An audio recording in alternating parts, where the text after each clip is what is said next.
हरे कृष्णा कृष्ण कृष्णा हरे हरे, हरे राम राम राम हरे हरे, हरे कृष्णा कृष्ण कृष्णा हरे हरे, हरे राम राम राम हरे हरे। ग्रंथराज श्रीमद् भागवतम की जय, अनंत कोटि वैष्णव वृंद की जय, श्रील प्रभुपाद की जय। हिताय गौर प्रेमानंदे हरि हरि बोल। हरे कृष्णा।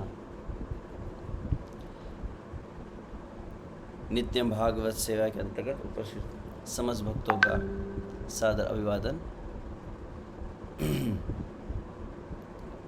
तो यहाँ पर समस्त एकत्रित भक्त श्रीमद् भागवतम तृतीय स्कंद अध्याय 14, जहाँ पर कश्यप और माता दिति का संवाद चल रहा है, उस प्रसंग को सही वक्त श्रवण कर रहे हैं। तो उसी के अंतर्गत श्लोक संख्या 24, 25, 26 इन 3 श्लोकों पर चर्चा करने के लिए हम आज एकत्रित हुए हैं। तो इन श्लोकों की एक बार पुनरावृत्ति से श्लोकों का उच्चारण करके फिर हम श्रील प्रभुपाद के अर्थ और तात्पर्य को समझने का प्रयास करेंगे। तो सर्वप्रथम श्लोक संख्या 24। एतस्यां साध्वी संध्यायां भगवान् भूतभावना परितो भूतपर्षद्भिः वृषेणाटति भूतराट्। एतस्यां साध्वी संध्यायां भगवान् भूतभावना परितो भूतपर्षद्भिः वृषेणाटति भूतराट्। एक बार पुनः। एतस्यां साध्वी संध्यायां भगवान् भूतभावना परितो भूतपर्षद्भिः वृषेणाटति भूतराट्। तो यहाँ पर हम कश्यप ऋषि माता दिति को संबोधित करते हुए जो वचन कहे हैं, जिनको आप पिछले कई सत्रों श्रवण कर रहे हैं, उसी श्रृंखला के अंतर्गत विशेष रूप से जब माता दिति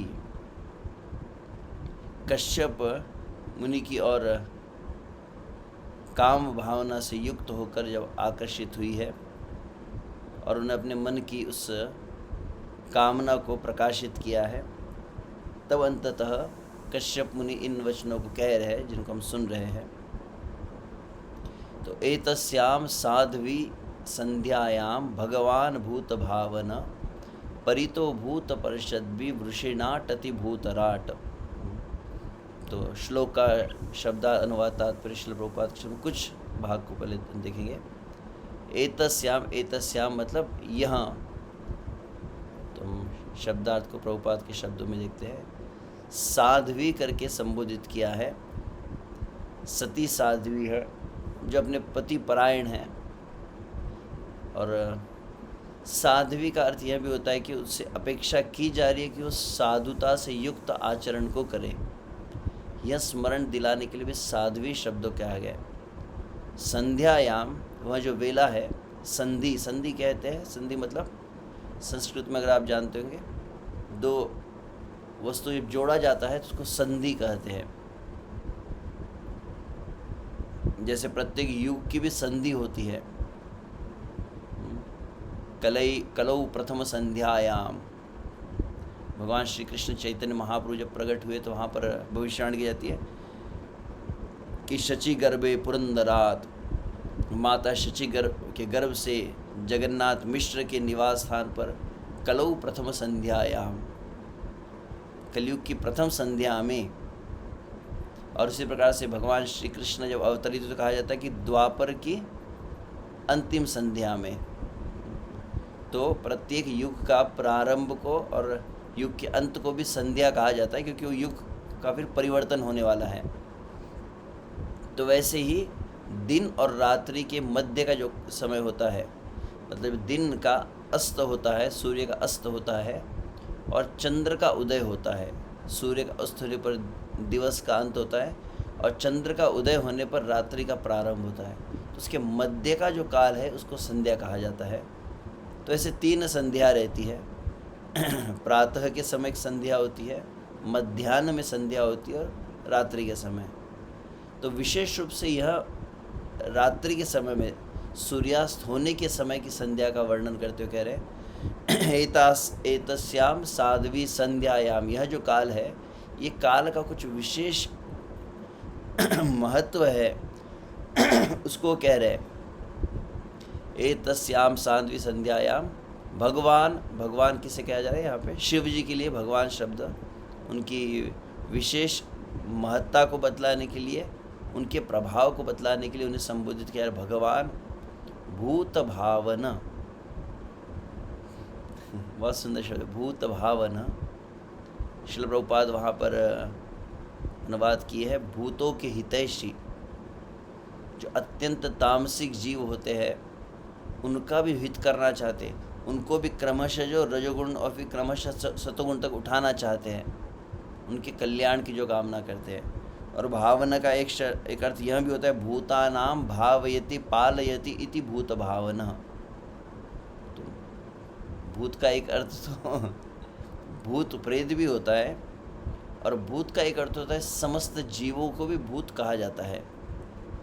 भगवान श्री कृष्ण भगवद गीता में कहते हैं, ममैवांशो जीवलोके जीवभूतः सनातनः।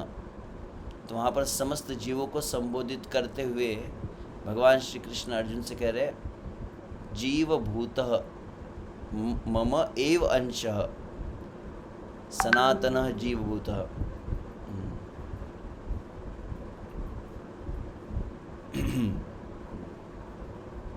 तो इस तरह से तो जीव का यह भी अर्थ है भूत।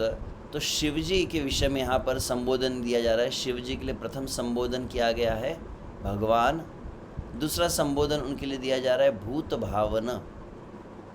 जो समस्त भूत प्रेत आदि अत्यंत तामसी प्रवृत्ति वाले का भावयति पालयति, उनके भाव का भी पोषण करते हैं शिव जी। मुझे विश्व से अत्यंत प्रसन्नता हुई जब कल मुझे यहाँ सूचना दी गई। तो कल तो अधिक अवसर प्राप्त नहीं, और फिर आज लगभग कुछ समय पूर्व ही इन श्लोकों को देखने का अवसर प्राप्त हुआ। तो कल नहीं परसों, लगभग एक दिन पूर्व ही मैं, लगभग मध्याह्न का समय था, लगभग 12-1 बजे का समय, लगभग 12 बजे का समय आप कह सकते हो, मध्याह्न का समय था। तो भी एक संध्या ही थी। हरे कृष्ण। किसी का शायद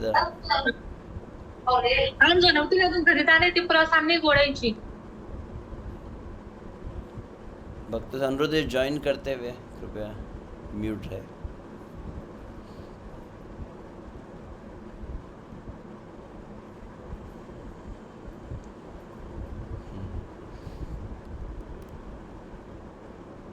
ओके, तो परसों का समय था। परसों के समय में विशेष रूप से यहाँ पर भारत भूमि में अत्यंत महत्वपूर्ण एक स्थान है जिसे कहा जाता है अवंतिकापुरी, संस्कृत में कहा जाता है, और उसे वर्तमान में कहा जाता है उज्जैन, जहाँ पर स्वयं श्री कृष्ण बलराम अपनी विद्या अर्जन के लिए सांदीपनि मुनि के आश्रम में रहे हैं।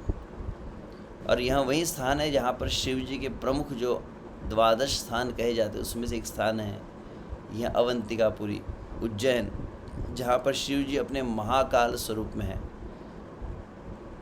तो परसों दोपहर के समय हम परम पूज्य श्री लोकनाथ स्वामी महाराज जी और अन्य कई भक्त थे, उज्जैन के भक्त थे, उनके साथ में हम महाकाल जी के दर्शन के लिए गए थे।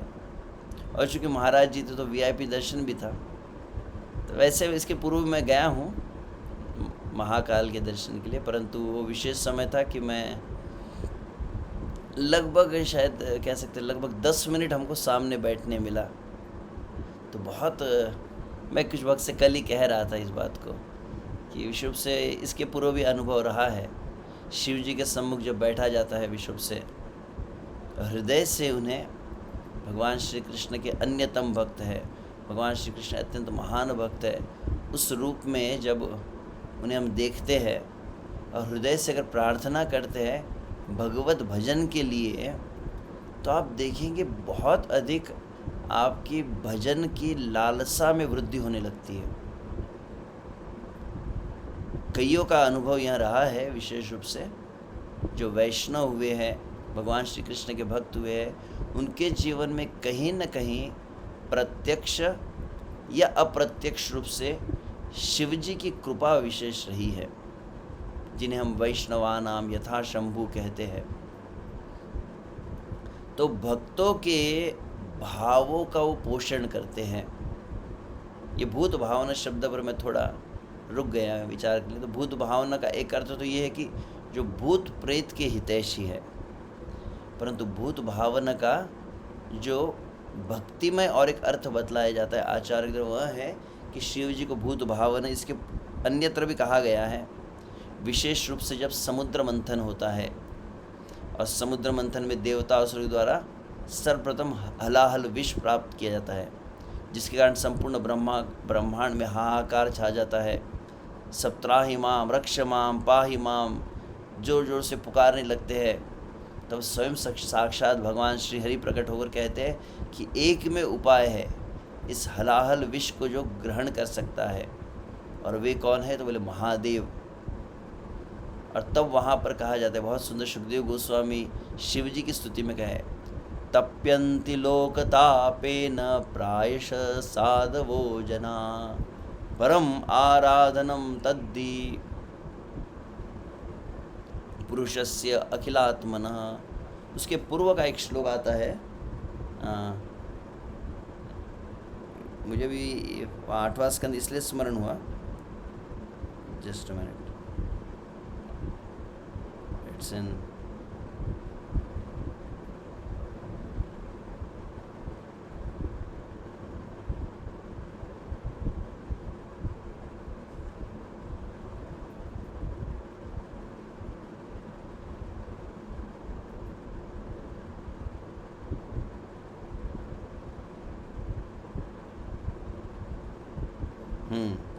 वहाँ पर समस्त देवगण प्रजापतिगण जाते हैं और वो शिव जी से प्रार्थना करते हैं हलाहल विष के लिए। तो वहाँ पर भी श्लोक आता है, देव देव महादेव भूतात्मा भूत भावना त्राहिन शरणापन्नस त्रैलोक्य दहनाद विषाद।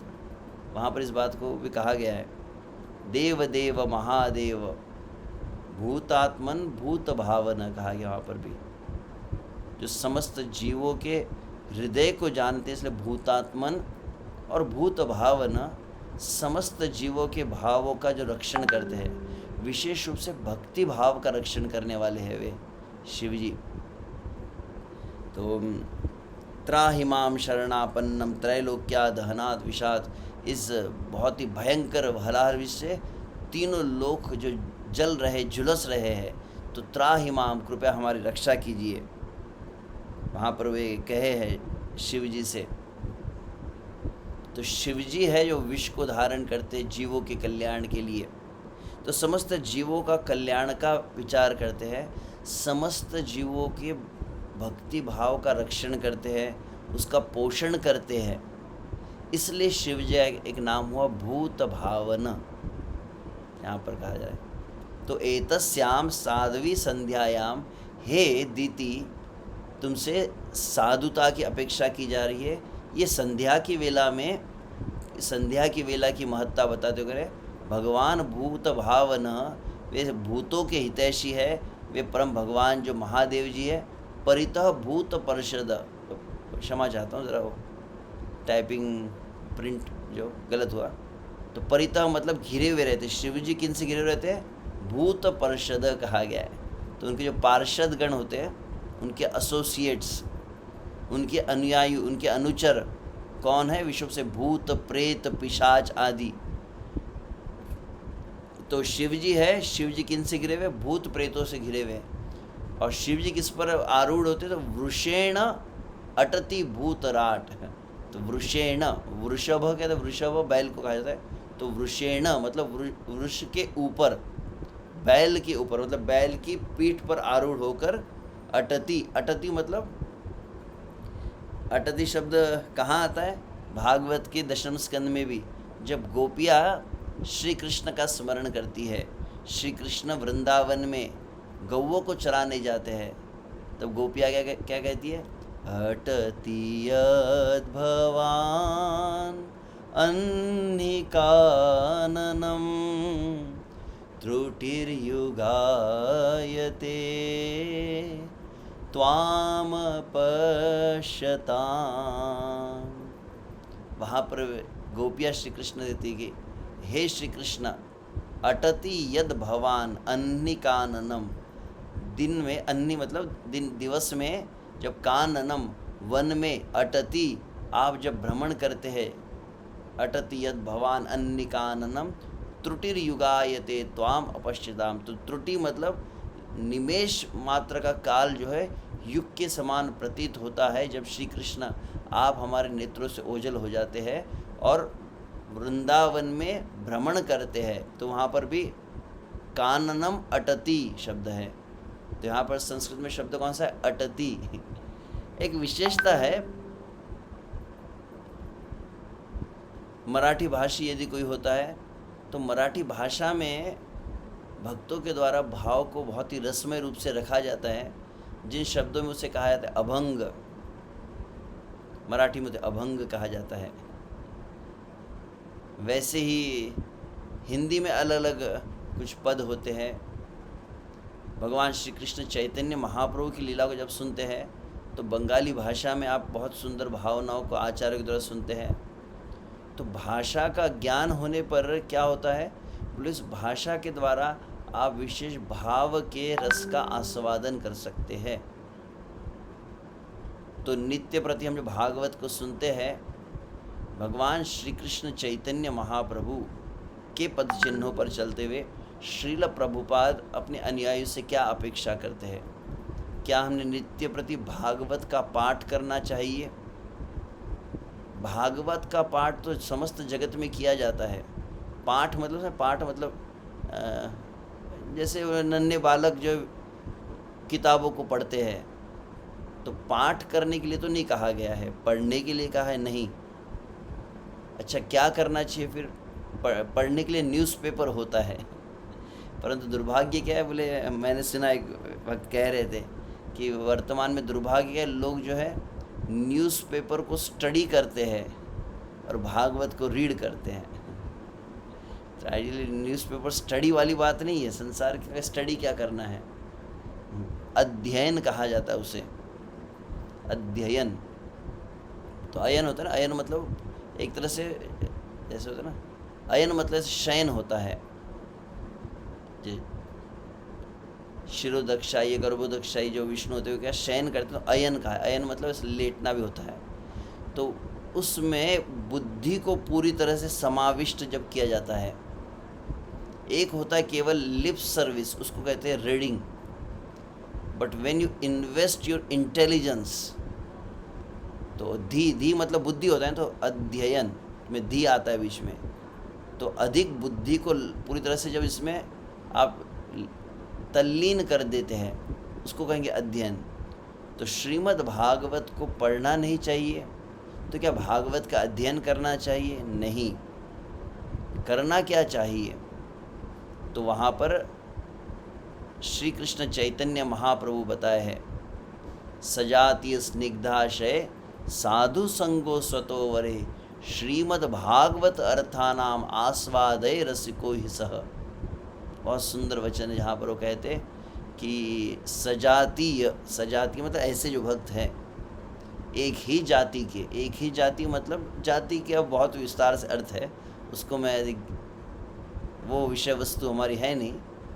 सजातीय स्निग्ध दो विशेषण बताएं, जो जाति के हो, समान जाति के, समान भावना से युक्त हो, जो भक्त हो, जो वैष्णव जन हो, जो गौड़ीय वैष्णव जन हो, जो महाप्रभु के पद चिन्हों का अनुगमन कर रहे हो, जो श्रील प्रभुपाद के अनुयायी हो, यहाँ तक अर्थ निकलता है। सजातीय स्निग्धाशय, और जिनका हृदय स्निग्ध है, कोमल होता है, मृदु होता है।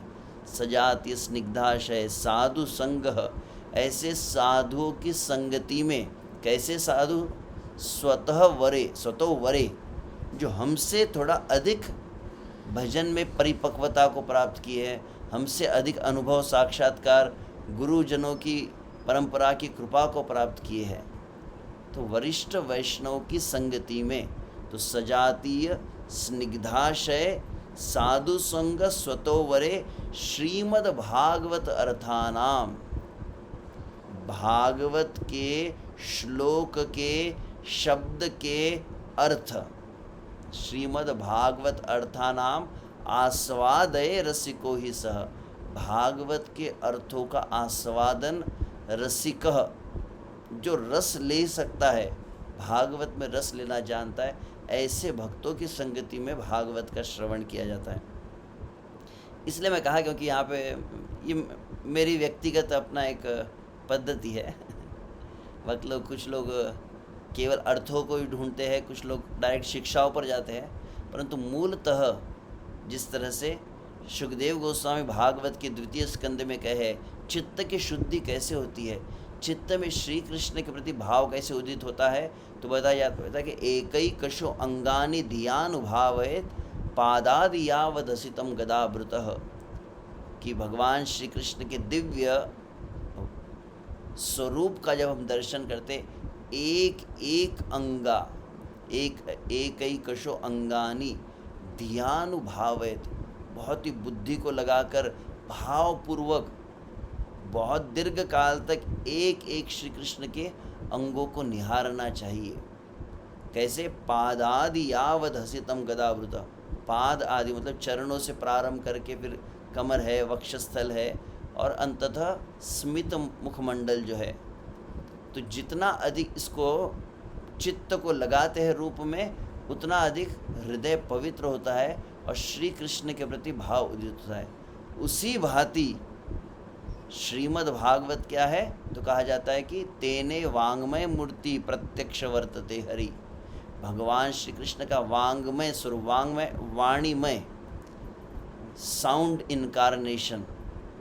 तो जैसे कृष्ण के एक एक अंग पर चित्तों को लगाया जाता है, तो विश्व से एक भक्त बहुत सुंदर बता रहे थे, मुझे स्मरण है लगभग मैं जब भक्तिमय जीवन में प्रारंभिक दिनों में था, लगभग 25 वर्ष पूर्व की बात है, उस समय जब न्यू भक्त के रूप में जब ज्वाइन किया आश्रम, तो सर्वप्रथम एक मुझे सेवा प्राप्त हुई थी। कौन सी सेवा थी? कि प्रतिदिन भागवत कक्षा के समय भागवतम के श्लोकों को लिखना। तो मुझे बहुत अच्छा लगता था भागवतम के श्लोकों को। उस समय सब ब्लैक बोर्ड होता था, एक ज़माना आप शायद न जानते हो फिर वाइट बोर्ड आता है, फिर तो डिजिटल बोर्ड्स आते हैं। तो फिर उसमें उस श्लोकों को लिखते थे हम, और वहाँ पर एक वरिष्ठ भक्त से जब मैं सुना, मतलब मैं वो सेवा कर रहा था, बोले बहुत अच्छी सुंदर सेवा है। तो बोली सेवा मतलब विश्व से आप जो भागवत के श्लोकों के शब्दों को लिख रहे हैं ध्यान से, वो किसके समान है, और उन शब्दों को ध्यान से जब पढ़ रहे हैं, उन शब्दों का उच्चारण कर रहे हैं, उन शब्दों के अर्थों को समझने का प्रयास कर रहे हैं, उन अर्थों के पीछे के भाव को समझने का प्रयास कर रहे हैं, वो किसके समान है? तो बोले श्री कृष्ण के एक एक अंग को श्रृंगारित करने के समान है, like decorating each and every limb of Krishna. जिस प्रकार से कृष्ण का श्रृंगार करने से श्रील प्रभुपाद कहते क्या होता है? More you make Krishna beautiful, more you become beautiful.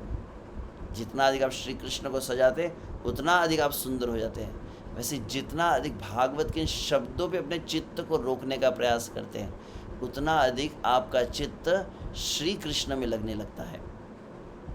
क्षमा चाहते हैं, मैं थोड़ा व्याख्या अधिक करने लगता हूँ तो विषय वस्तु छूट जाता है। तो ठीक है, तो प्रथम श्लोक हम जो देख रहे हैं एतस्याम साध्वी, इसका मैंने शब्दार्थ अभी आपने देखा। तो अर्थ क्या हुआ कि माता दिति को कश्यप मुनि कह रहे, जब वह काम भावना से युक्त होकर वहाँ पर आई तो कहा कि हे साध्वी, यह जो संध्या की वेला है यह भगवान भूत भावना समस्त जीवों को जो भक्ति भाव प्रदान करने वाले, अर्थात इस समय शिव जी क्या करते हैं, भक्ति का वितरण करते हैं और भक्ति का डिस्ट्रीब्यूशन करने के लिए क्या करते हैं, अपने टीम को लेकर वो टूर पे निकलते हैं। तो विश्व से आपके लिए तो अभी अलग समय होगा अलग अलग स्थानों पर, परंतु मैं अभी जिस समय भागवत को आपके साथ चर्चा कर रहा हूँ तो संध्या की ही वेला है। तो संध्या शब्द देखा तो संध्या की वेला में ही हम इसको चर्चा कर रहे हैं। तो ये तो अलग अलग विषय है इसमें, इस आने वाले 3 श्लोकों में। तो एक तो है कि जो प्रतिकूल कार्य है जिसके लिए अनुमति कश्यप मुनि नहीं दे रहे उसके विषय में कहा जा रहा है। दूसरा, काल के अनुसार क्रियाओं की महत्ता अत्यंत आवश्यक है।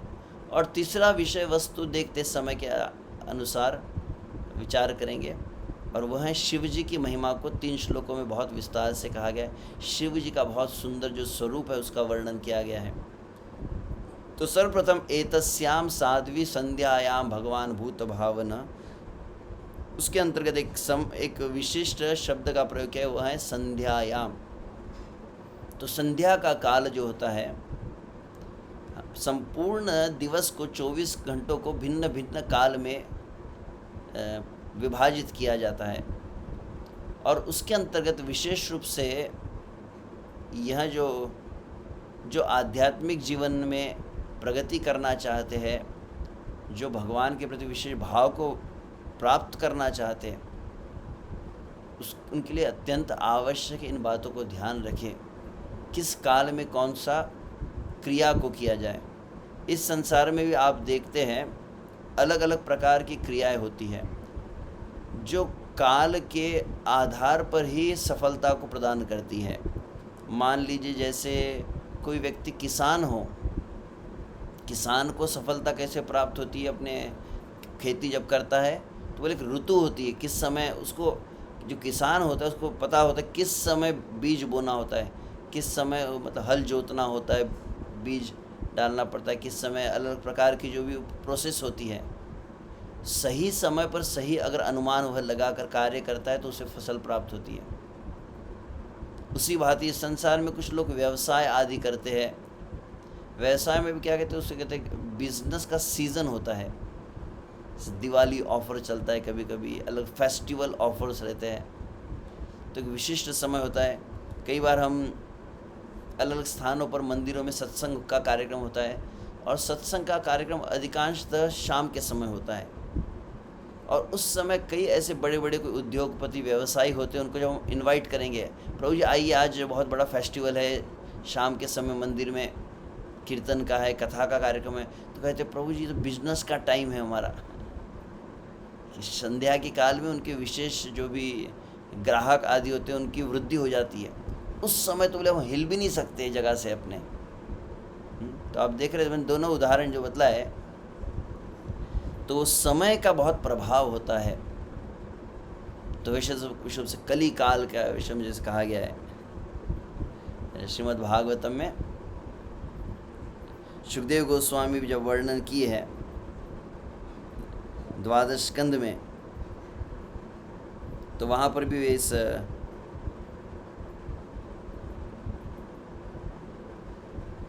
बात को कहते, ततश्चानुदिनं धर्म सत्य शौचम क्षमादया कालेन बलिना राजन नक्षन्ति आयु बलम स्मृति। कालेन बलिना, काल का समय का प्रभाव बहुत रहता है, कहा गया समय की शक्ति रहती है। तो सबसे कली के सामर्थ्य क्या है, बोले कालेन बलिना राजन नक्षंती आयु बलम स्मृति, कि क्रमशः ततश्चानुदिनं धर्मः सत्यम शौचम दया क्षमा, कि क्रमशः दिन प्रतिदिन इस कलयुग में समय का प्रभाव, कली के समय का प्रभाव जैसे जैसे बढ़ने लगेगा तो क्या ततश्च अनुदिनम धर्म सत्यम क्षमा दया, कि धर्म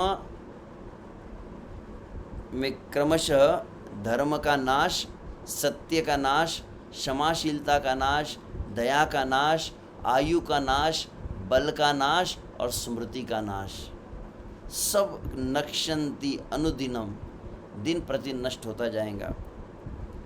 उसी भांति तो मैंने यह जो तीनों दृष्टांत दिए है, समय के अनुसार अलग अलग प्रभाव होते हैं। कभी कभी विश्व रूप से संपूर्ण जगत में क्या होता है, हाल ही में लगभग 4-5 वर्ष पूर्व देखा गया, क्या था, बोले कोरोना काल आया था, तो वो भी समय था ना, महामारी का समय, और उस समय में ऐसा विषाणु चारों तरफ फैल गए थे सर्वत्र कि उस समय व्यक्ति हिल भी नहीं पा रहा था। तो उसी भांति प्रतिदिन हम जो कार्य कर रहे हैं उसमें भी अत्यंत आवश्यक है। विश्व से मैं देखता हूँ कि जब ये नित्यम भागवत सेवा ग्रुप में जैसे एक समय आता है तो ब्रह्म मुहूर्त, टाइम फॉर साधना रिमाइंडर दिया जाता है, बहुत अच्छा लगता है। तो यह भी एक विशिष्ट काल है। तो ये संध्या की जो वेला है, शाम का जो समय है, इसको विशेष रूप से यहाँ पर जो वर्णित किया गया और अन्यत्र भी शास्त्र में कई अलग अलग भिन्न स्थानों पर बताते हैं, इसको रुद्र काल कहा जाता है। ये रुद्र काल जो मतलब शिव जी का काल है। शिव जी अपने समस्त गणों को लेकर इस पृथ्वी पर विचरण करते हैं। ये कह सकते हैं शिव जी का सीसी कैमरा लग जाता है चारों तरफ। तो संध्या की वेला मतलब लगभग कह सकते हैं कि सूर्यास्त के काल से, मतलब तो वहाँ पर बताया जाए 6 से 9 का ही समय है लगभग। इसको रुद्र काल के अंतर्गत गणना की जाती है। रुद्र काल यह काल होता है जिस समय विशेष रूप से कुछ कार्यों को निषेध है, जैसे यहाँ पर काम से युक्त जो क्रियाएं हैं उनके लिए निषेध किया जाता है, निद्रा के लिए निषेध किया जाता है, भोग विलास के लिए निषेध किया जाता है। तो विशिष्ट रूप से वह समय क्या है, उस समय शिव जी अपना कैमरा लेकर घूम रहे हैं और क्या देखते हैं, कौन कौन जीव है जो विशेष रूप से कौन से क्रिया में लिप्त है, श्रवण कीर्तन में। तो वहाँ पर बतलाया जाता है भक्तों के द्वारा कि यह जो काल है यह श्रवण कीर्तन काल कहा जाता है, 6 से 9 का काल। तदुपरांत 9 के बाद जो काल प्रारंभ होता है, रात्रि का समय, सूर्यास्त हो चुका है, अंधकार फैल चुका है, चंद्र उदय जब हो रहा है, उस काल को कहा जाता है राक्षस काल। और वह होता है लगभग अगला पहर, मतलब 9 से 12। तो 6 से 9 को रुद्र काल कहा जाता है, 9 से 12 को राक्षस काल कहते हैं। राक्षस काल मतलब इस समय राक्षसी वृत्तियाँ बहुत अधिक प्रबल हो जाती है। आप देखेंगे जितने भी पापमय कृत्य होते हैं, जितने पापमय नकारात्मक विचार है, इस समय यदि कोई जागृत अवस्था में रहता है, कई प्रकार के अनैतिक जो कर्म हैं, कहीं पर दुराचार हो रहा है, कहीं पर किसी की हत्या हो रही है, या कोई आत्महत्या कर रहा है, कोई किसी के साथ हिंसा कर रहा है, कोई किसी के साथ व्यभिचार कर रहा है, कोई गलत गलत प्रकार के दृश्यों को देख रहा है, किस समय अधिक ये प्रवृत्ति जागृत होती है? तो बोले एग्जैक्टली ये समय होता है 9 से 12 का। राक्षस काल में भावना ऐसी बहुत ही विकृत हो जाती है। तो उस समय कहा जाता है क्या करना चाहिए, उस समय गलती से भी, तो 6 से 9 के समय मैंने कहा कि श्रवण कीर्तन आदि करना चाहिए, भोग विलास निद्रा आदि को टालना चाहिए। 9 से 12 का जो काल है उस समय कहा जाता है कि तुरंत विश्राम करना चाहिए, उस समय जागृत नहीं रहना चाहिए, नहीं तो क्या होगा, बोले अंदर का सोया हुआ शैतान भी जाग जाता है। तो 9 से 12 का काल जो है जागृत के लिए अनुकूल नहीं है। और तदुपरांत फिर 12 के बाद जो काल होता है, वैसे 12 से 3 का, इसको गंधर्व काल कहते हैं। गंधर्व काल अर्थात गंधर्व लोक में गंधर्वगण जो है विचरण जो करते हैं। तो कुछ लोग जो बहुत ही ऋषि मुनि सिद्ध योगी जो होते हैं, बहुत सिद्ध संत आदि होते हैं, क्रमशः इस समय वो उठना प्रारंभ कर लेते हैं। 1 बजे, 12:30 बजे, 1:30 बजे, 2 बजे, ये जो समय है, विशेष रूप से हम लगभग पिछले 4 दिनों से इस्कॉन के एक सन्यासी परम पूज्य श्री रूप रघुनाथ स्वामी महाराज, जो मूलतः अर्जेंटीना से थे, तो जगन्नाथ जी की स्नान यात्रा की तिथि को उन्होंने अपना देह त्याग किया। लगभग 82 वर्ष की उम्र थी उनकी। प्रातःकाल वे मंगला आरती किए, जप किए, तुलसी प्रदक्षिणा किए, बहुत 2 घंटे तक भागवत की कक्षा की, भक्तों का कीर्तन चल रहा था, और इस सभी के मध्य में उन्होंने अपना देह का त्याग किया। तो हम उन्हीं के जो अंतिम संस्कार आदि थे उसके लिए शिप्रा नदी के तट पर एकत्रित हुए थे। इस्कॉन के कई लीडर्स वहाँ पर आए थे। तो जो भी हो, तो हम आज प्रातःकाल भी उनकी स्मृति सभा हुई थी, ऑनलाइन सेशन था। तब हम सुन रहे थे भक्तों से, विशुभ से इस्कॉन के जो सन्यासी जिनका नाम अभी कहा, परम पूज्य रूप रघुनाथ स्वामी महाराज, उनकी भी विशेषता क्या थी, उन्होंने लगभग अपने पिछले 40 वर्षों में 30 वर्षों से अधिक काल से वह जब भारत के अलग स्थानों पर भ्रमण कर रहे थे, उन्होंने कृष्ण भावना के प्रचार में हरिनाम संकीर्तन, ग्रंथों का वितरण, प्रसाद का वितरण, अपने हाथों से कुकिंग करके प्रसाद बांटते थे। परंतु महाराज जी की एक बात कई लोग कह रहे थे पुनः पुनः, क्या कौन सी बात कह रहे थे? बोले महाराज जी का स्वभाव क्या था, ये महाराज जी प्रतिदिन बिना चूके सालों साल उनका नियम क्या रहा, प्रतिदिन वो प्रातः 1 बजे उठते थे और लगभग 1:30-2 के बाद उनका साधना प्रारंभ हो जाती थी। मतलब हम जब आंखें खोलेंगे तब तो उनके 16 माला जप हो जाता था, और उनका हमेशा स्केड्यूल ऐसा ही रहा। मैं भी व्यक्तिगत रूप से जब उनके साथ में रहा तो मुझे अवसर मिला, मैं देखा कई बार से आधी रात को, हमारी तो आधी रात होता था, 2 बजे से आँख मलते हम खोलकर देख रहे कि महाराज जी पूरे तिलक लगाकर वस्त्र आदि धारण करके और जो बाहर घूम रहे हैं, घूमते हुए जप कर रहे, हरे कृष्णा कृष्णा कृष्णा हरे हरे, हरे राम राम। तो इस तरह से अन्य भी श्रील प्रभुपाद के विषय में हम सुनते हैं, भक्ति विनोद ठाकुर के विषय में, भक्ति सिद्धांत सरस्वती के विषय में, नामाचार्य हरिदास ठाकुर के विषय में, रघुनाथ दास गोस्वामी के विषय में। अधिकांश जितने महात्मा जन हुए हैं, जैसे श्री कृष्ण गीता में कहते हैं, या निशा सर्वभूतानां तस्याम जागृति संयमी यस्याम जागृति भूतानि सा निशा पश्यतो मुने। तो जो संसारी लोगों के लिए निद्रा का काल होता है, वास्तविक जो संयमी होते हैं, आत्म संयमी, उनके लिए जागृत अवस्था होती है। विशिष्ट उन्हें आध्यात्मिक साक्षात्कार आदि जो प्राप्त होते हैं। गंधर्व काल कहते हैं, या उसे कभी कभी देव काल भी कहा जाता है। और कुछ पंथों में उसे क्या कहते हैं, अमृत वेला कहते हैं। लगभग ये 2 बजे का समय होता है, 2, 2:30, 3 बजे, उसको अमृत वेला कहा जाता है। तो मैं पूछ रहा था किसी विशुभ से, जो सिंधी होते हैं ना, सिंधी जो कम्युनिटी होती है, उनमें एक पंथ ही है अमृत वेला। अलग अलग पंथ होते हैं उनके, एक निरंकारी होता है अलग।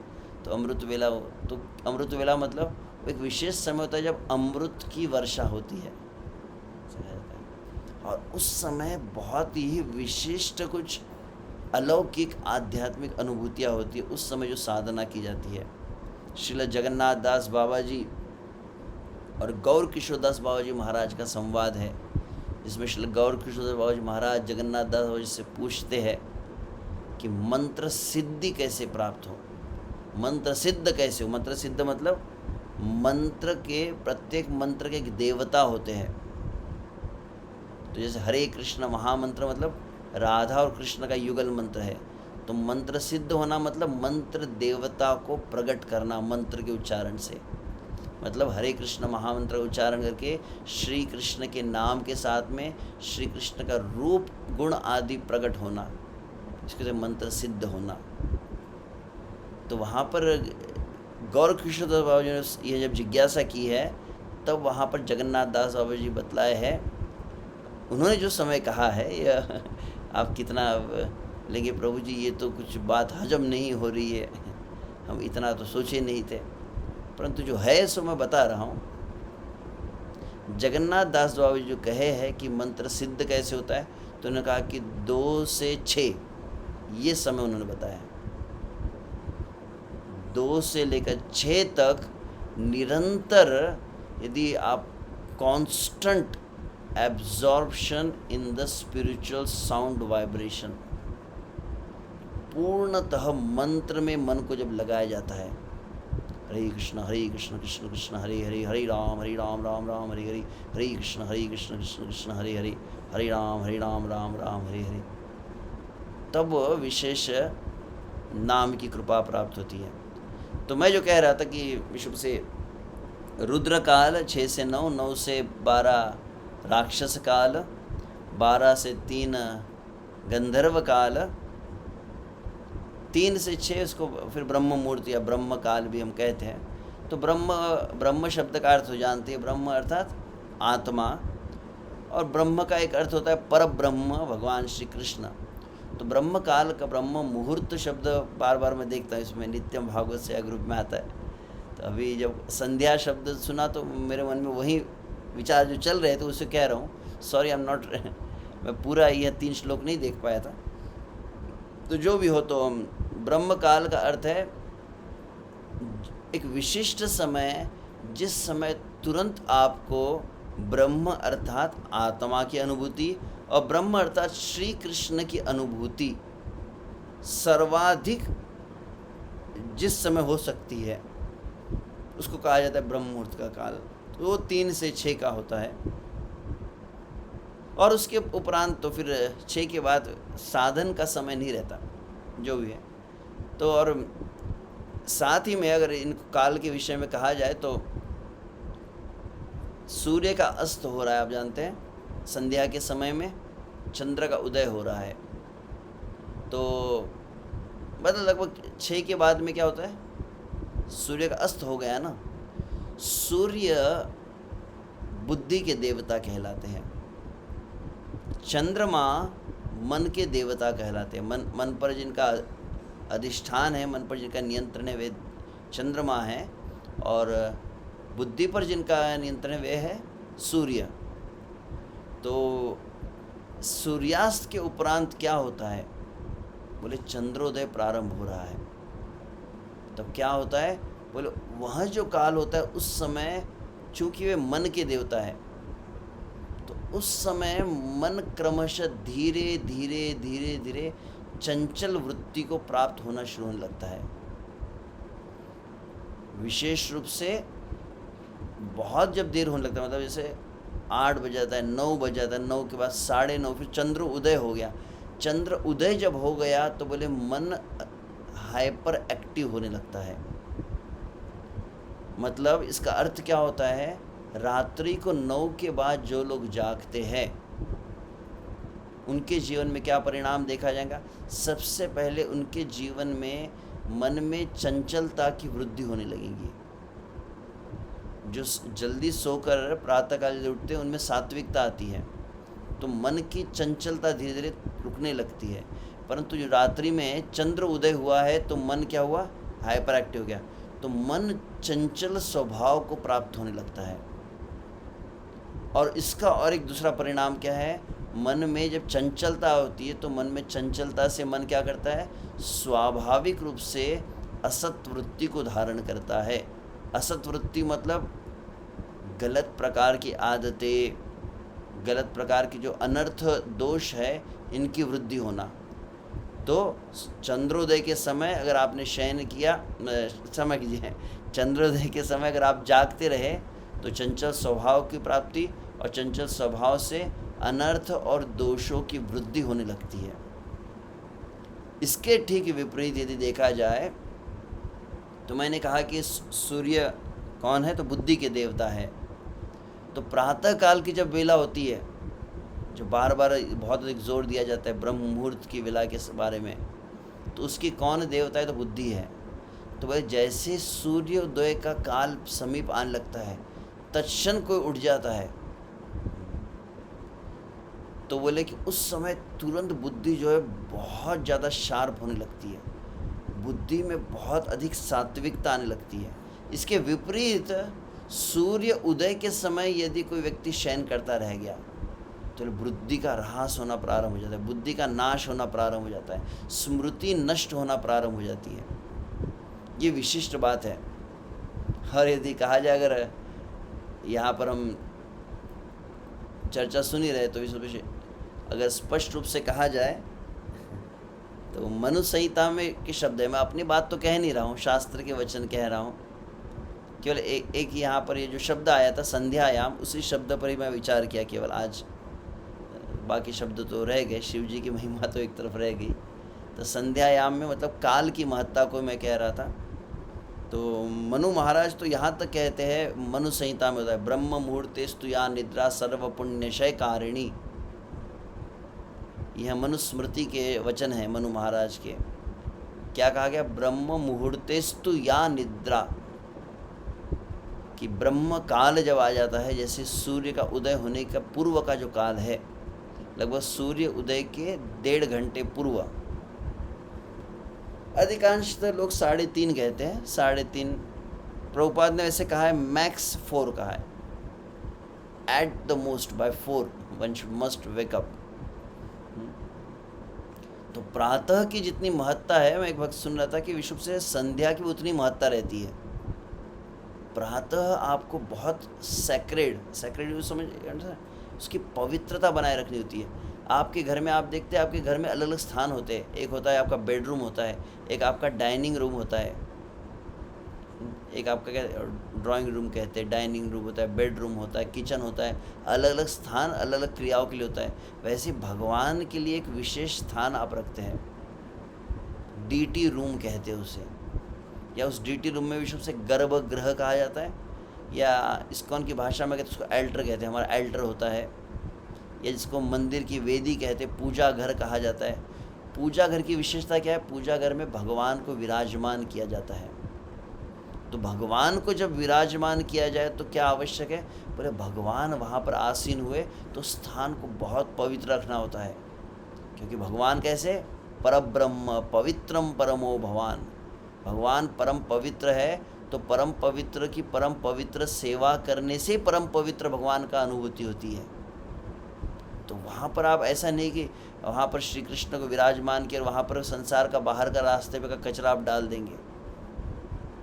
You try to keep that place sacred, उसका उस स्थान को बहुत पवित्र बनाए रखते हैं। तो आपके घर में भी एक स्थान होता है जो exclusively reserve only for Krishna, समझते हैं?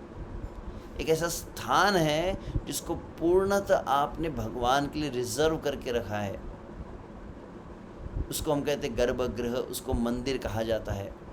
जैसे घर में एक स्थान होता है जो भगवान के लिए रिजर्व होता है, वैसे आपके 24 घंटे में कुछ ऐसा काल होता है जो केवल कृष्ण के लिए पूर्णतः रिजर्व करके रखना होता है। तो उसमें विशेष रूप से मैं सुन रहा था, यह 2 जो वेला है, प्रातः की वेला और संध्या की वेला। आपकी संध्या पवित्र रही तो आपका प्रातः काल पवित्र हो जाता है, और प्रातः काल पवित्र हुई तो पूरा दिन पवित्र होता है। इस तरह का सीक्वेंस रहता है। मैं एक आर्टिकल है, अभी तो इस समय नहीं है मेरे पास, बहुत मैं एक्चुअली इस एक विषय पर लगभग हमने 3-4 दिन का सेमिनार हुआ था ब्रह्म मुहूर्त वेला के ऊपर। तो जो भी तो उसमें मैंने संध्या के विषय में चर्चा कर रहा था। तो एक पूरा आर्टिकल है, उस आर्टिकल का नाम क्या है? जैसे आपका पूरे दिन का एक शेड्यूल होता है ना, दिन के शेड्यूल को आप कहते हैं दिनचर्या, आपने शब्द ये सुना होगा। वैसे आयुर्वेद में और एक शब्द आता है, कौन सा? रात्रिचर्या, जानते हैं? सुबह उठने के बाद संध्या तक आप जो कुछ कार्य करते हैं, आपका टाइम टेबल होता है। इस समय आपका डाइट होना चाहिए, इस समय आपका प्राणायाम योगा होना चाहिए, इस समय आपका अलग अलग प्रकार की क्रियाएं होनी चाहिए। तो वो होता है आपका दिनचर्या। तो दिनचर्या को पवित्र करने के लिए क्या आवश्यक है? बोले पहले रात्रिचर्या को पवित्र किया जाए। तो रात्रिचर्या में संध्या से प्रारंभ होता है। संध्या में किस समय आहार को लिया जाए, संध्या में किस समय फिर भजन को किया जाए, कुछ स्तुतियों को गाना चाहिए, उस समय कुछ श्रवण होना चाहिए, कृष्ण की लीलाओं को सुनना चाहिए। श्रील प्रभुपाद विश्व से जैसे कहते हैं कि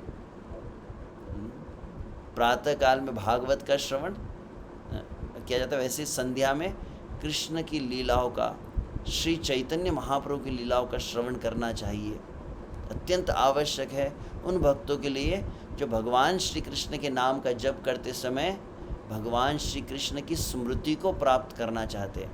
हम भगवान का नाम जप करें, हरे कृष्ण, परंतु आपके लिए नहीं, आप तो काफ़ी यहाँ पर अच्छे अच्छे भक्त हैं, आपकी बहुत अच्छी भावना भी होंगी। व्यवहारिक हमारा अनुभव कभी कभी रहा है कि हम माला करते हरे कृष्ण कृष्ण कृष्ण हरे हरे कर रहे हैं और लगभग 2 घंटे बीत गए और पता चला एक बार भी श्री कृष्ण की स्मृति नहीं हुई। श्री कृष्ण की स्मृति तो दूर की बात है, मंत्र में ही मन नहीं था और मंत्र एक मशीन की तरह चल गया पूरा। तो स्मृति युक्त नाम आवश्यक होता है जो अधिक चित्त को शुद्ध करता है। स्मृति युक्त मतलब जैसे आप जिसको पुकार रहे हैं उस व्यक्ति का स्मरण करते हुए उसको संबोधित करते हुए पुकारना होता है ना। तो वैसे हरे कृष्ण महामंत्र मतलब राधा कृष्ण को संबोधन है। तो राधा कृष्ण का स्मरण कैसे हो? श्रील प्रभुपाद सरल भाषा में क्या कहे हम देखते, श्रील प्रभुपाद ने इसको, शायद मैं इसके पूर्व भी यहाँ पर मैंने अवश्य कहा होगा, श्रील प्रभुपाद ने 2 विशेष रूप से ग्रंथ हमें प्रदान किए। श्रीमद् भागवत का अनुवाद करने के मध्य में श्रील प्रभुपाद ने 2 कौन से ग्रंथ दिए? एक है चैतन्य चरितामृत प्रदान किया। जब श्रील प्रभुपाद को लगा कि उनकी आयु अब अधिक शेष नहीं रहेंगी, पुनः श्रील प्रभुपाद की जब स्वास्थ्य में बिगाड़ आने लगा तो श्रील प्रभुपाद ने पुनः एक ग्रंथ लिखा जिसका नाम था पूर्ण पुरुषोत्तम भगवान श्री कृष्ण। श्रीमद् भागवत के 10वें स्कंद की कृष्ण की लीलाओं को वर्णित किया गया है। क्यों? तो वहाँ पर श्रील प्रभुपाद अन्य स्थान पर कहे जो भी भक्त प्रतिदिन पूर्ण दिन सेवा और साधना करने उपरांत अंततः संध्या की वेला में क्या करता है? सोने के पूर्व श्री कृष्ण की लीलाओं को सुनता है, श्री कृष्ण की लीलाओं को पढ़ता है। तो प्रभुपाद ने एक नियम बनाया था कि one should read Krishna book before he goes to the bed. सोने के पूर्व स्मार्टफोन नहीं देखना है। परम पूज्य भक्ति रसामत महाराज कहते हैं लगभग 2 से 3 घंटे पूर्व गैजेट, अभी तो मेडिकल भी रीज़न बताए जा रहे हैं कि 2-3 घंटे पूर्व यंत्र को अपने से दूर रखना चाहिए। अगर आप अपने सिर के सिरहाने के पास रखते हैं, तकिए के नीचे अगर रखते हैं, इससे बहुत प्रकार के रोग धीरे धीरे आ रहे हैं। तो लगभग 2-3 घंटे पूर्व उस यंत्र को दूर रखा जाए, कीर्तन किया जाए, भगवान के कुछ भजन गाए जाए, और यदि कोई प्रीचिंग एक्टिविटीज़ होती है तो उसमें प्रचार कार्य में तो लगती है। और अंततः सोने के पूर्व क्या करना है? पहले कृष्णा बुक पढ़नी चाहिए। और 2 अलग अलग प्रकार की हमने जो बातें सुनी हैं श्रील प्रभुपाद के शिष्यों के द्वारा कि यदि आप केवल इस कार्य प्रतिदिन पूर्ण पुरुषोत्तम भगवान श्री कृष्ण इस ग्रंथ को सोने के पूर्व पढ़े तो what is the benefit? Srila Prabhupada कहे यदि आप श्री कृष्ण की लीलाओं को पढ़ते पढ़ते पढ़ते पढ़ते यदि आपको आँख लग गई तो क्या होगा? बोले बहुत अधिक संभावना है कि रात्रि में श्री कृष्ण आपके स्वप्न में आएंगे। और दूसरी बात, यदि कृष्ण की लीलाओं को पढ़ते पढ़ते पढ़ते आपको आँख लग गई तो प्रातः काल क्या होगा? बोले प्रातः काल जैसे आप नाम उच्चारण करेंगे आपको सहज स्वाभाविक श्री कृष्ण का वृंदावन का स्मरण होगा। नाम जप में अपनापन लगेगा, मेरे कृष्ण हैं, मेरी राधा रानी है। इस भावना से युक्त होकर हम नाम जप कर पाएंगे और नाम जप मैकेनिकल नहीं होगा। तो उस प्रातः काल को बहुत संजो कर रखना चाहिए। और उस प्रातः काल में यदि थोड़ा चूक गए, जो सोवत है सो खोवत है, तो वहाँ पर मनु महाराज मनुस्मृति में क्या कहते हैं? ब्रह्म मुहूर्तेस्तु या निद्रा सर्व पुण्य शयकारिणी। बहुत हेवी स्टेटमेंट है ये। क्या कहे कि ब्रह्म मुहूर्तेस्तु, किंतु यदि कोई ब्रह्म मुहूर्त में क्या करता है? या निद्रा, ब्रह्म मुहूर्त के काल में किसी दिन हम सो गए प्रभु जी, क्या होता है? तो मैं नहीं कह रहा हूँ, मनु महाराज कहते हैं कि अगर कोई व्यक्ति प्रातः काल का जो समय है अत्यंत पवित्र, उस समय सो गया तो बोले सर्व पुण्य क्षयकारिणी, पूरे जीवन में जितना सुकृत उसने अर्जित किया है पूरा नलीफाई हो गया। बहुत बड़ी बात है। प्रभुपाद के शब्दों में प्रभुपाद कहते हैं no question of spiritual life. तो ब्रह्म मुहूर्त प्रातः काल का साधना किसकी अच्छी रहेंगी? जिसकी संध्या पवित्र रहती है उसका प्रातः काल पवित्र हो सकता है। तो शब्द यहाँ पर संध्या था, कोई विचार करेंगे मैं प्रातः काल के विषय में क्यों कहा, क्योंकि बहुत का कनेक्शन है। तो रात्रिचर्या उस आर्टिकल में इस बात को बताया जाता है, संध्या को कैसे पवित्र रखना है। उस समय हल्का भोजन हो, उस समय दूध लिया जाए, उस समय कृष्ण की लीलाओं को पढ़ा जाए, उस समय कीर्तन किया जाए, नाम जप किया जाए। इस तरह से अपने आप को प्रिपेयर करना होता है। तो क्षमा चाहता हूँ, मैंने विचार करके बैठा था कि मैं शिव जी के विषय में कहूँगा, परंतु क्या करें, अब हम कुछ ऐसे सोचते कुछ है, परंतु श्री कृष्ण कभी क्या स्फुरित करवा दे, वो श्री कृष्ण और भक्तों की ही इच्छा से कुछ होता है। तो समय हो चुका है, क्षमा चाहता हूँ। तो आप इसको आगे कंटिन्यू कर सकते हैं, आगे जो भी वक्ता होंगे। तो 3 श्लोकों में बहुत ही शिव जी का सौंदर्य कैसा है, महादेव जी का कितना सुंदर रूप है, उसका वर्णन आने वाले इन 2 श्लोकों में किया जाएगा। आप अवश्य उसका आस्वादन कर सकते हैं। हरे कृष्णा कृष्ण कृष्ण हरे हरे, हरे राम राम राम हरे हरे।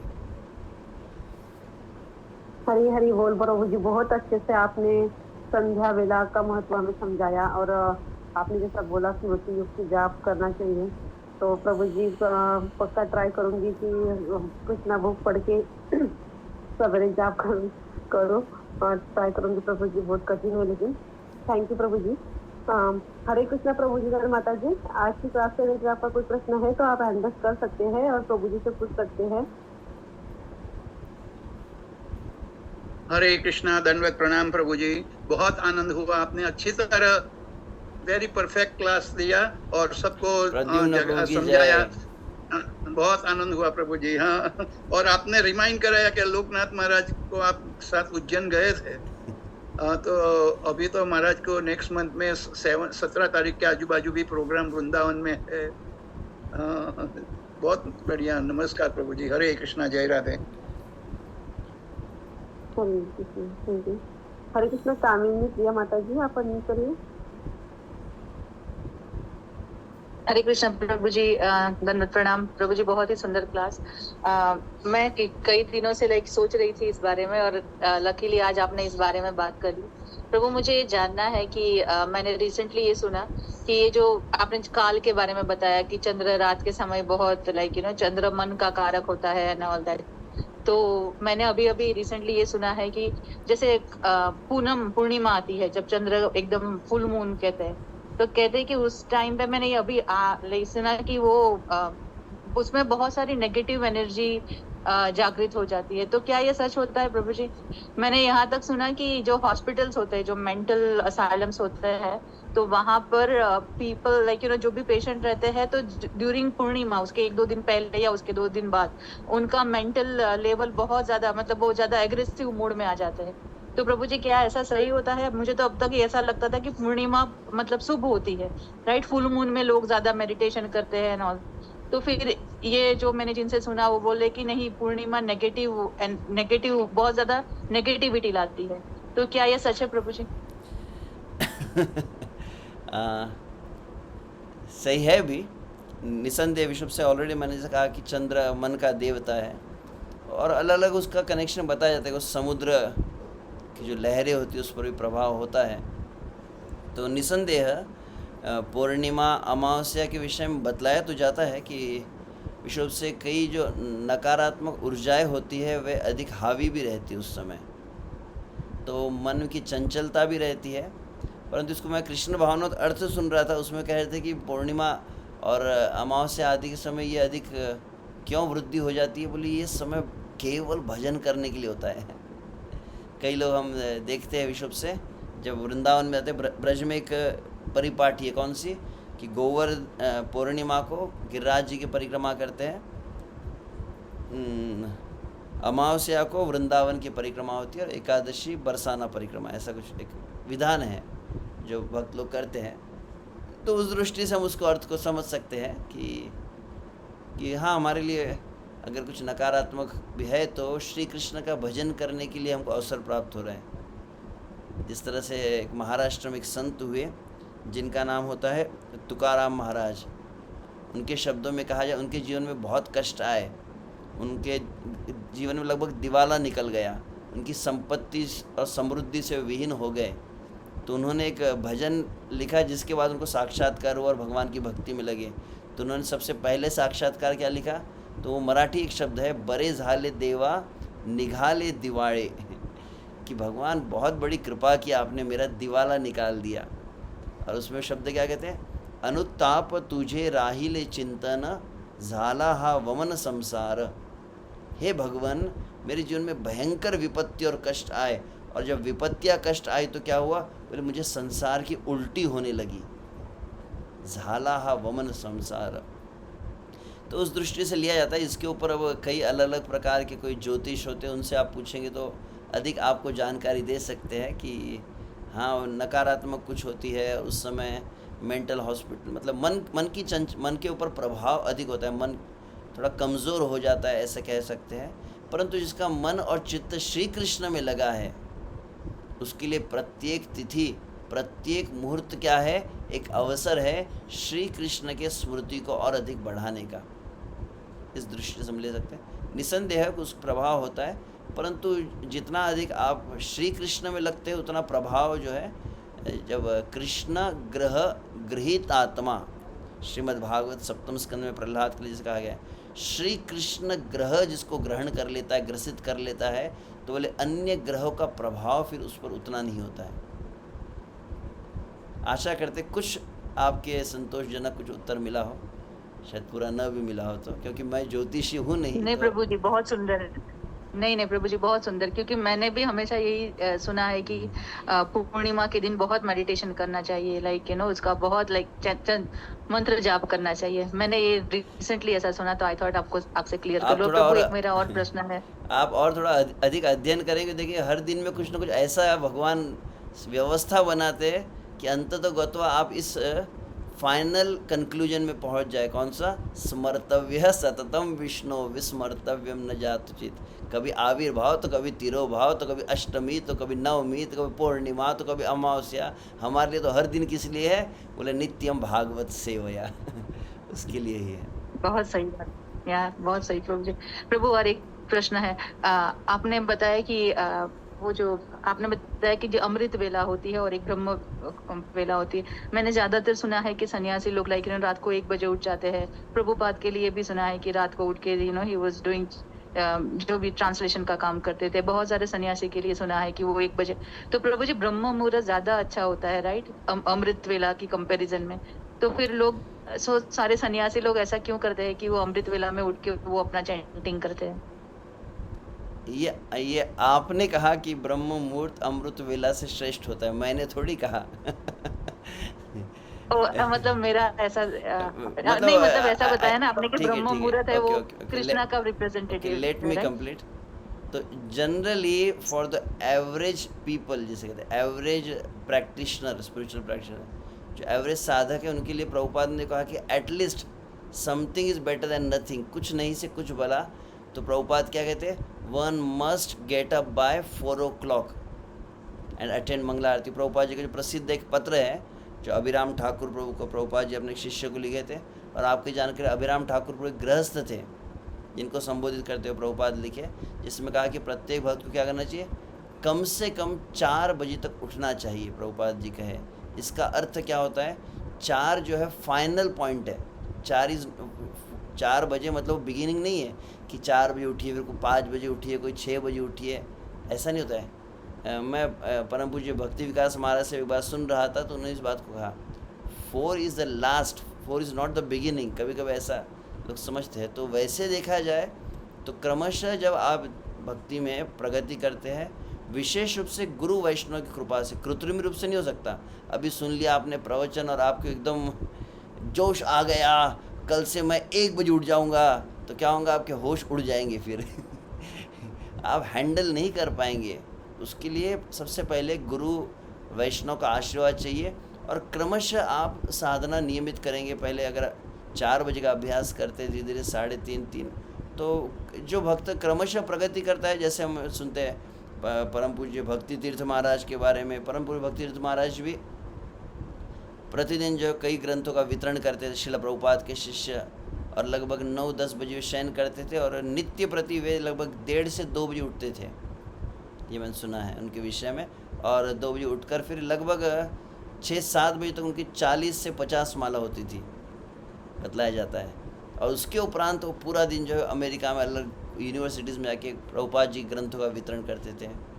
हम परम पूज्य राधानाथ स्वामी महाराज के विषय में सुन रहे थे कि वो विश्व से न्यू वृंदावन में रहे, तो उस समय उनका जो दिनचर्या थी, रात्रिचर्या हम देखते थे, कल्पना कर सकते 6 बार राधा वृंद हम जो सुने हैं जब मेमोरीज ऑफ न्यू वृंदावन में कि 6-7 बार वो राधा वृंदावन चंद्र के भोग लगाते थे, उनकी उतनी आरतियाँ करते थे।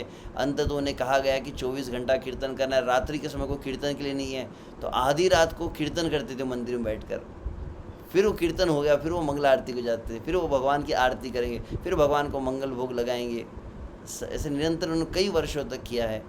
तो कई भक्तों को देखा गया है इस तरह से। और आज भी जैसे मैंने बताया रूप रघुनाथ महाराज के वर्ष में, तो मिनिमम जो जैसे आप गाड़ी चलाते तो सबसे पहला गियर होता है, तो यह जो क्षमा चाहता हूँ 4 बजे उठकर हम जो मंगला आरती आदि करते हैं, श्रील प्रभुपाद ने जो परिपाठी हमें बतलाई है, इसको कहा जाता है first gear of the vehicle spiritual life. Second gear, third gear भी होता है ना। तो श्रेष्ठ अवस्था कौन सी होती है? बोले निद्रा आहार विहार का द्विजित चात्यंत दीनो चयो। रघुनाथ दास गोस्वामी कितने बजे सोते थे, कितने बजे उठते थे? तो बोले कि कितना होता है? तो बोले 4 दंड कहा गया है। 4 दंड मतलब 1.5 घंटा, लगभग 22.5 घंटे रघुनाथ दास गोस्वामी भजन करते थे। और 1.5 से 2 घंटा होता था उसमें शयन आदि करते थे, और वो भी डेली नहीं, कभी कभी करते थे। कभी कभी तो कई दिन तक भजन ही चलता था। तो ऐसे साधु महात्मा भी जिन्होंने आहार निद्रा पर पूर्णतः विजय प्राप्त कर ली। तो इसका मतलब ये नहीं प्रभु जी आप कुछ ज़्यादा ही हेवी कह रहे हैं, ये शायद हमारे लेवल का नहीं, ऐसा नहीं है। कम से कम इनको जब सुनकर प्रेरणा तो ऐसा है कि जीवन केवल आहार निद्रा के लिए नहीं है। तो क्रमशः धीरे धीरे स्वाभाविक आप में जब श्री कृष्ण की गुरु वैष्णव कृपा से प्रेरणा मिलेंगी, तो शरीर में साधना करके भक्तों की सेवा करके अपराध से मुक्त होने से सात्विकता आती है। जब सात्विकता आती है तो धीरे धीरे निद्रा भी कुछ कम होने लगती है। पहले 8-10 घंटे सोते थे, वो फिर 7 घंटे पे आए तो 6 घंटे में भी नींद हो जाती है। देखा है हमने अधिकांश ऐसे कई भक्त जिनकी 5 घंटे में, कुछ भक्तों की 4 घंटे में नींद हो जाती है। तो उठते हैं भक्त। हमने कई गृहस्थों को देखा है, क्योंकि किसी को धारणा होंगी कि प्रभु जी 1-2 बजे का समय सन्यासी, मैं अब नाम नहीं लूँगा, मेरे सामने मैंने गृहस्थ भक्त को देखा है जो चार्टर्ड अकाउंटेंट जो प्रैक्टिस करते हैं, उनका गृहस्थ परिवार है, मैं नाम नहीं बताऊंगा उनका, और उनकी पत्नी है, उनके बच्चे, और उन्होंने कई वर्षों तक वो कितने बजे उठते थे? लगभग 1 बजे उठकर वो नित्य प्रति नाम जप करते थे। ऐसे भक्त उनके गुरु महाराज ने उनको कहा कि अब आप क्या कीजिए, आप भागवत का और गीता का प्रचार कीजिए, आप थोड़ी साधना कम कर लीजिए। तो फिर उन्होंने कम भी की, तो है कर सकते हैं, परंतु पहले मिनिमम जो उसको मेंटेन करें, और फिर जैसे अगर गुरु की वैष्णव कृपा हुई तो श्री कृष्ण में और अधिक मतलब सामर्थ्य प्रदान कर सकते हैं। ठीक है जी प्रभु जी, थैंक यू सो मच प्रभु। हरे कृष्णा। थैंक यू प्रभु जी। प्रभु जी, जो चंद्रमा मन के देवता है, तो जैसे मैंने सुना है कि देवता लोग से कुछ मांगना नहीं चाहिए, तो अपन भगवान के भक्ति में मन लगे इसलिए उनको मांग सकते हैं क्या कि हमारा मन भजन में लगे? हाँ, मांगा जा सकता है, कोई चिंता है, मांग सकते हैं, प्रभु जी सही है, कर सकते, प्रार्थना कर सकते हैं। ओके प्रभु जी, थैंक यू। हरे कृष्णा। लता शर्मा माता जी, अपन म्यूट करिए। हरे कृष्णा भाई, प्रणाम। हाँ, वो जैसे ड्यू टू हेल्थ इश्यूज दवाई वगैरह लेनी पड़ती है, तो दवाई से नींद आती है सुबह, जैसे रात में दवाई रहती है तो सुबह नींद आती है, तो मतलब उसमें फिर कैसे करेंगे? दवा एक विशेष रूप से ध्यान रखना चाहिए। 2 प्रकार की बातें होती है। दवा जीवन में आपातकालीन परिस्थिति, जिसको तो इमरजेंसी सिचुएशन होना चाहिए, दवा हमारी रेगुलर डाइट नहीं होना चाहिए। मैं एक आयुर्वेदिक वैद्य सुन रहा था, 2 प्रकार की औषधि होती है, एलोपैथी कहते हैं और दूसरी आयुर्वेदिक कहते हैं। Allopathy should be only for emergencies. कुछ लोग होते हैं कि जैसे खाना खाते हैं वैसे हर रोज एलोपैथिक गोलियां खाते हैं, कोई बीपी की है, कोई शुगर की है, तो वो शरीर को डैमेज कर देता है। तो कभी कभी ऐसी जो कहा गया है, सबसे अच्छा तो हो कि जिसको precaution is better than cure. शरीर अस्वस्थ रहने का अवसर ही ना आए, उसको ध्यान दिया जाए। और यदि कभी अस्वस्थता आती है तो कभी कभी जनरली ऐसा कुछ एलोपैथी वगैरह हो सकता है। आयुर्वेदिक में जनरली नुकसान नहीं होता है इस तरह का, जो है कि बहुत ज़्यादा नींद आएंगी, कभी कभी चल सकता है ऐसा, बट बेटर अवॉइड। हमारा अनुभव ये है, मेरा एक व्यवहारिक अनुभव देखा है कुछ भक्तों ने, कि अगर आपने रेगुलर प्रैक्टिस किया है किसी चीज़ का तो वो आपके जीवन का अविभाज्य अंग बन जाता है। ऐसे कई भक्त हैं जिनको अगर 3:30 बजे 4 बजे उठने की आदत बन गई है, वो बिना अलार्म क्लॉक के उठते हैं, यहाँ तक कि इंजेक्शन दवाई लेने के बाद भी उनकी आँख खुलती है। रात्रि में लेट भी हो, क्योंकि उनका बॉडी मशीन बन गई इस तरह से कि वो 4 बजे तो आँख खुली जाती है उनकी, क्योंकि उनको आदत बन गई है। तो अगर आदत बना देंगे तो फिर इस तरह की समस्या भी टाली जा सकती है। ठीक है, मीनल माता जी। हरे कृष्णा। थैंक यू प्रभु जी। आई होप प्रभु जी को आंसर मिला हो। हरे कृष्णा मीनल माता जी, आप अनम्यूट करिए। हरे कृष्ण प्रभु जी, जन्नत प्रणाम। मेरा क्वेश्चन ये था कि मेरा भी ऐसा ही है, आपने अभी बोला ना आदत बन गई है, 3 बजे आंख खुल जाती है, कभी कभी 2 बजे आंख खुल जाती है।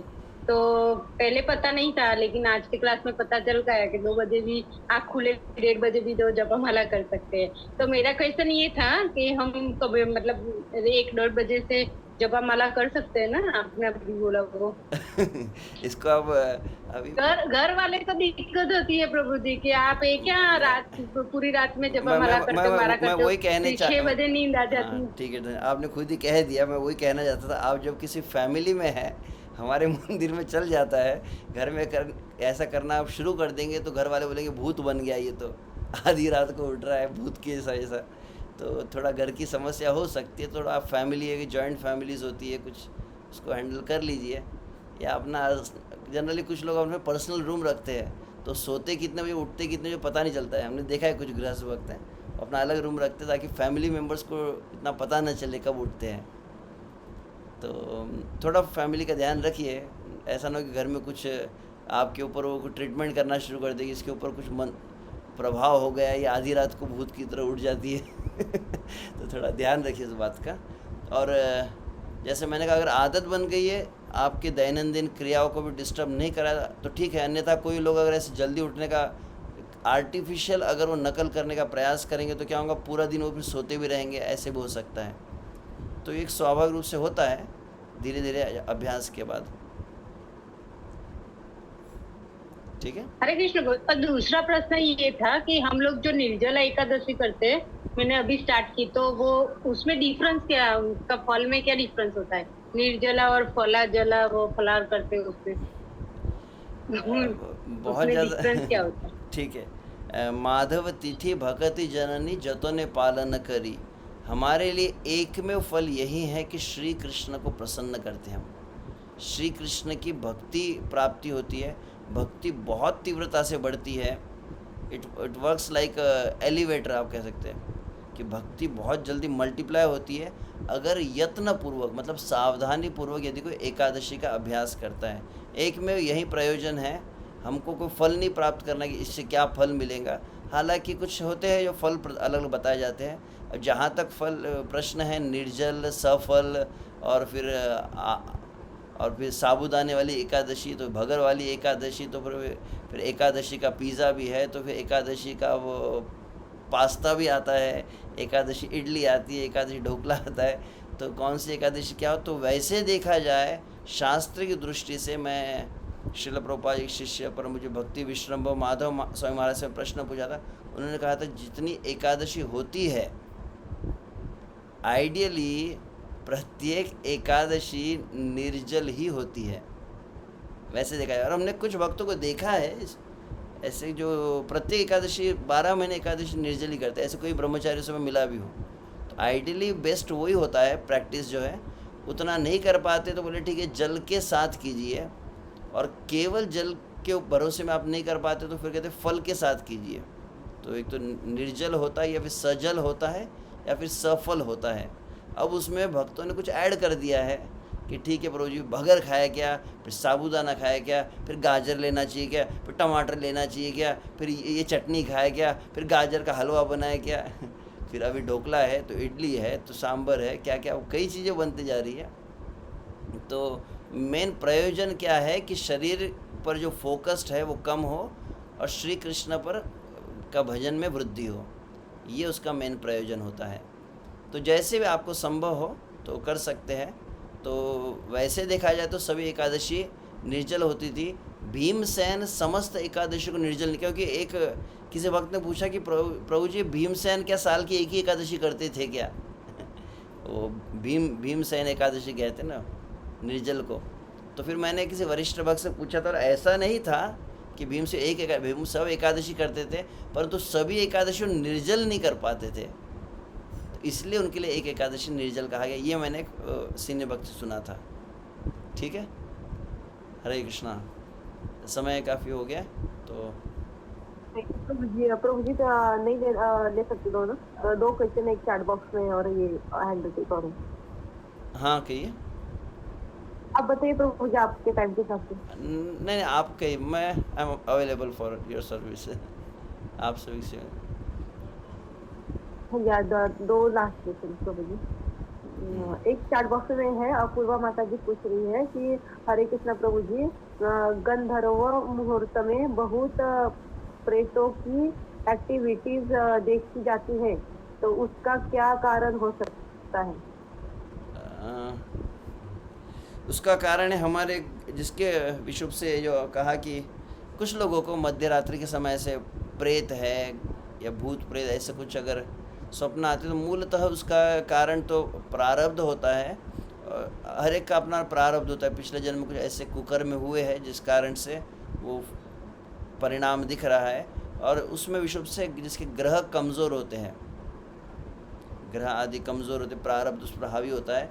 और सीधी बात कही जाए तो जिसका भजन कमज़ोर होता है, भजन बहुत स्ट्रांग अगर नहीं है, जिसको अगर आप हरिनाम चिंतामणि की भाषा में कहा जाए तो नाम अपराध, नामाभास और शुद्ध नाम, तीन अवस्था हरिदास ठाकुर का है। और वहाँ पर भी कहते हैं नामाभास की अवस्था का जब वर्णन किया है, वहाँ पर उन्होंने कहा है प्रारब्ध खंडन, भूत प्रेत बाधा आदि विनाशन, ये शब्द हरिदास ठाकुर प्रयोग किए।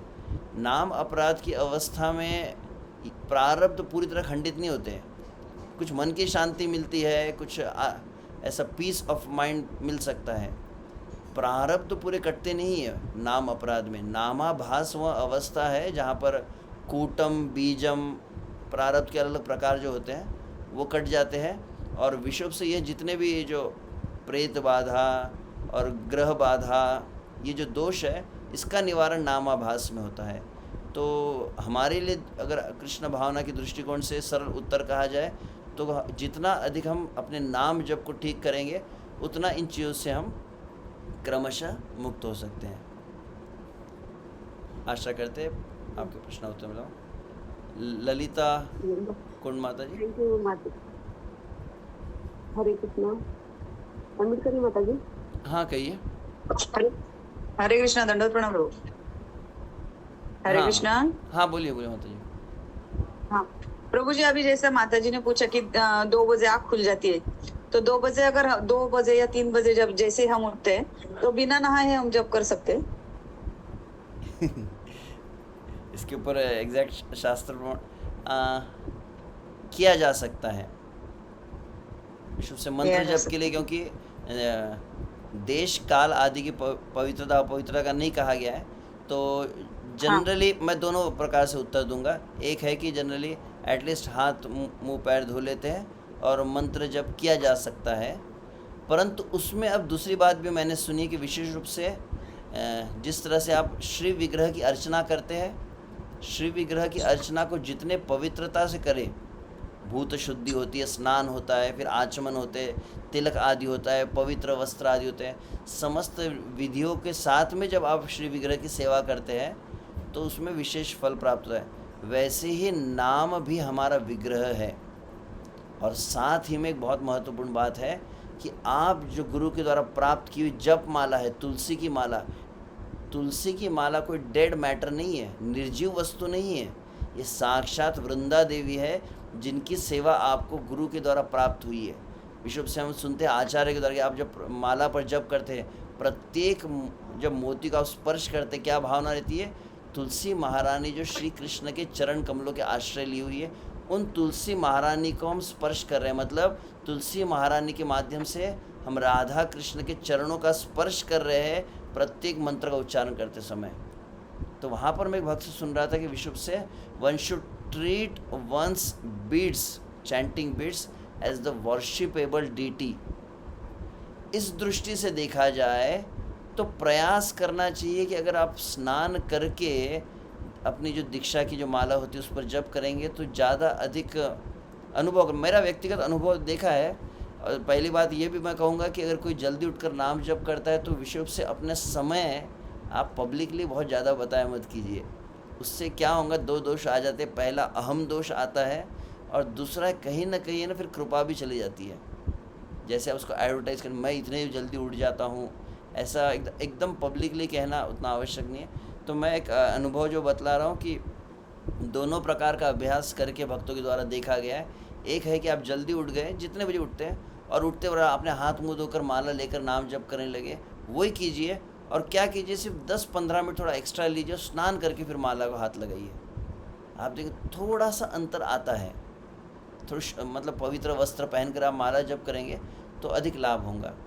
तो अगर 10-15 मिनट का एडजस्ट कर ले और स्नान कर ही ले। अब विश्व से किसी उम्र हो गई है, किसी को अलग अलग प्रकार के स्वास्थ्य की समस्या होती है, और आप ऐसे किसी स्थान पर जहाँ पे बहुत अधिक ठंड है, अब उस ठंड में अगर आपसे कहा जाए तो देश काल का भी विचार करना होता है। संभव है तो कर सकते हैं, ठीक है।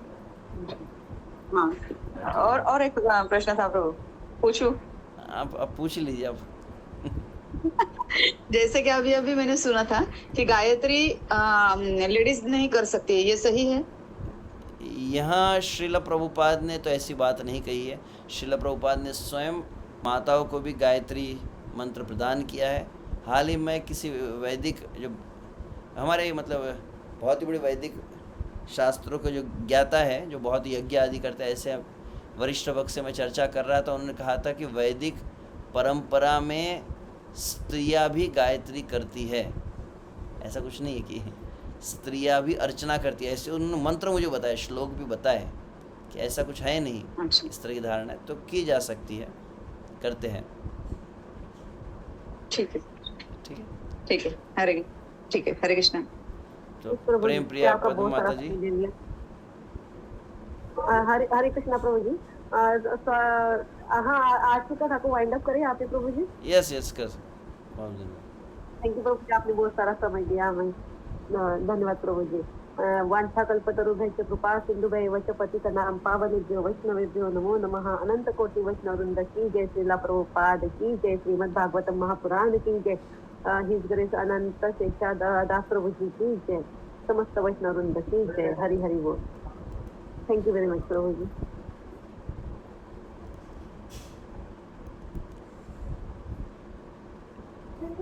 हरे कृष्णा।